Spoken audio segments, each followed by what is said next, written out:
Các bạn có tin được không? Đây chỉ là con bàn phím cơ mà có giá 70k thôi, đúng không? Bấm cũng cạch kè cạch vào dòng Bluetooth Switch hẳn hoi luôn nhé. Chẳng là tuần trước mình có đi qua chợ đầu Cú Vạn Phúc Hoạt Đông, nhưng nói đồ ở đây thực sự rất là rẻ.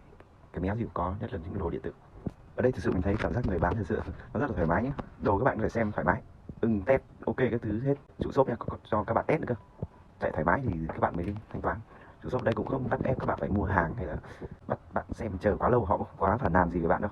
Mình có qua đây chọn một cái bàn phím cơ, họ bảo là lấy mà không test ấy, thì lấy 70, mà lấy sau khi test rồi ok các thứ thì nó sẽ gấp đôi, nó là 140. Nhưng mình thực sự béo có thời gian các bạn ạ, mình sẽ lấy nó luôn về với giá 70k và test cái độ nhân phẩm của mình.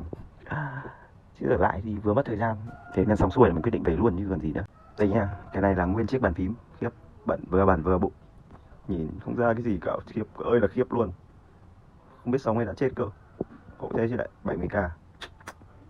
Đây, tôi sẽ cho anh em xem. Cái thể bóc nó ra nó lại Bluetooth hẳn hoi luôn. Đây là chiếc bàn phím sau khi mà mình đã 47 49 lần các bước vệ sinh xong, trời ơi bẩn ơi là bẩn luôn. Giờ là cái bước công đoạn test các nút trên bàn phím này. Ôi may sao chúng nó vẫn còn sống, thật là tuyệt vời quá đi mà. Sau một thời tra trên mạng thì mình mới biết đây là con bàn phím Bajor K100. Mình lấy con này 70. Vậy là quá lời đi chứ còn gì nữa.